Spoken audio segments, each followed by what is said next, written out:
If you want to build a lean and defined physique while working a full-time job, here is the truth. Most people keep repeating the same things and then wonder why they keep seeing the same average fitness results. I know this because I spent over 5 years working out, staying active, while seeing very little actual progress in my physique. And because of that, when I started working in 9 to 5, I quickly noticed something. There are certain habits especially common among the full-time workers, and these habits simply don't let them to get toned and defined the way they want to. And most people do these things without even questioning them. Number one might be a surprising point, but it's attending lunch breaks. You may now wonder, how does where and with whom I take my lunch break affects my fitness goal? That sounds quite irrelevant, but here is what I'm talking about. The problem is not where, the problem is when. Not many full-time workers think about it, but the time you have your lunch break can significantly affect the rest of your day. The example from my workplace. I usually start work at 9, but my coworkers already have lunch at 11:30. And when I started at my workplace, I quickly noticed that for me, having lunch at 11:30 a.m. is simply way too early. And this was problematic for two reasons. First, because I don't go to bed very early. It led me to crave more unhealthy snacks in the evening.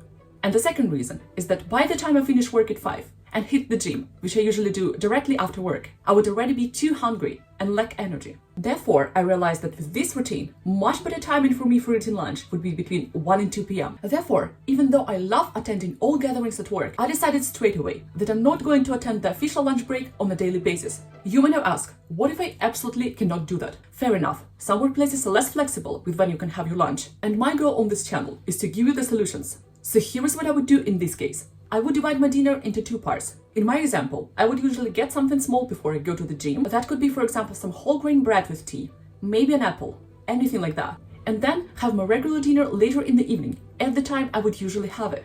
This way I make sure it's still me who's in control of my fitness routine and my energy during the day. Now it gets interesting, because number 2 seems like a healthy habit, but it can quietly set you up for failure if it's not aligned with your goal. And it's attending group training. Busy people love group trainings because they are already organized for you, less intimidating and honestly very fun. But here is the problem. A lot of people attend average group workouts while expecting above average fitness results and then wonder why it simply doesn't happen. And the thing is, we often see people with naturally slender bodies who mainly attend group workouts and assume these workouts are the reason they look that way. But being naturally slender is not the same as having a toned, lean and defined physique, especially if you're somewhat older than 20. And I'm telling that to you as the person who's naturally quite slender. This toned and lean look always relies on building muscle, even if the person doesn't look visibly muscular. And a lot of people want this look while only attending group trainings. But the group trainings are not the most efficient way to build it. But I also think that a lot of people say that, but not everyone explains why. And you might say, but some group trainings actually include strength gym-style exercises. So what's the difference? But in my experience, they are only the same on paper. What I noticed is that even if these workouts include muscle-building exercises, most group workouts are built around a fixed time slot that needs to work for everyone. And because everyone is moving together, most people focus on just keeping up with the group instead of thinking, am I controlling this movement correctly? Am I improving? And this is why group workouts make you active, but don't give the vast majority of us the results we expect. Individual training can feel much more intimidating, especially at the gym. I know this very well because first when I started going to the gym, I had to feel uncomfortable. I was simply not good at it. I was comparing myself to other people who clearly knew what they were doing, and I was afraid of someone's judgment. Group training removes a lot of the discomfort. But here is the hard truth I learned. If you want better results in anything, you have to endure extra cost, and that cost is temporary discomfort. When you're avoiding discomfort and then wonder why nothing changes, this is exactly why. Yes, when training individually, I had to do these boring sets and reps of simple repetitive exercises instead of the random but fun workouts. But this is exactly when I started seeing some real changes in my physique.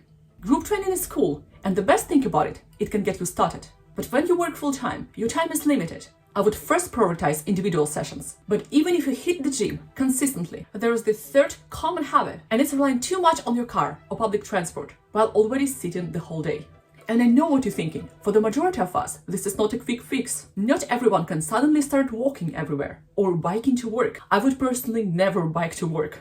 But here is how I solved this problem. I realized that instead of just aiming to stroll or bike every single day, we can just add more movement to activities we do anyway. So here are a few stupidly simple things I started doing to increase my daily steps. First of all, one thing nobody really talks about is grocery shopping. Most people shop once a week and buy everything they think they will need for the entire week. But what I decided to do instead is walk to the supermarket several times a week. Now, from the efficiency perspective, it may not sound like the smartest thing to do, and I'm not saying take it to extremes, but if the goal is simply moving more throughout the week, this is such an easy way to naturally increase your steps without forcing yourself to do extra cardio. Another easy fix is walking a couple of bus stops before taking transport, or simply parking your car a little further away. For example, what I like to do is taking a 20-minute walk every morning. 20 minutes sound insignificant. It's not 2 hours, but it's easier to find time for that, and small things like that compound over time. Another habit to build is standing up every hour at work and walking to the break room and back. It doesn't have to be exactly that. The point is simply finding small opportunities for movement within your workday.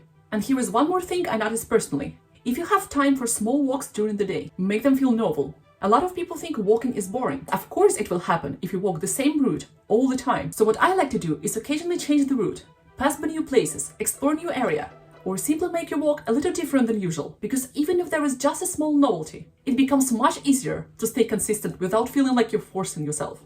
And speaking of that, the fourth habit that quietly keeps you out of shape while working a 9 to 5 is relying on soft drinks, quick snacks, and processed foods throughout the day. And the common advice always sounds like this: stop eating unhealthy snacks, cut sugar, only eat clean foods. And you have most likely tried it already, it just didn't last. And here is the problem: the moment you suddenly tell yourself, I can't eat this, it honestly almost feels like being back to school. You know, when you had to study this subject you didn't enjoy, and simply because you were forced to do that, you wanted to do that even less. And I think nutrition works the same way. For example, I really like sweet things like milk chocolate. And once I decided that it's bad, there is a lot of sugar, I should stop buying it. But the funny thing, that approach usually made me want it even more. So when it didn't work, I decided that instead I would still buy chocolates, but I would look for versions with better ingredient list and less unnecessary stuff added to them. So let's say you eat a lot of unhealthy takeout food. Don't try suddenly cooking every meal perfectly from raw ingredients. Instead, if you often eat burgers or fries, maybe start by choosing grilled options more often, or replacing fries with rice or baked potatoes, or maybe you could reduce the sauces first. This way, you're not forcing yourself anymore, you're rather making choices, and you feel like you are in control of your own life. You may now say, this is not the problem. The problem is that buying healthier options is always more expensive. But I started seeing it differently. Better food is not an expense, it's an investment. Here is what I told myself: I spent all these hours at work, and I can choose to spend a little more on better quality food. And if you want more actionable steps on how to finally get lean and fit while working a 9 to 5, I highly recommend you watch this next video.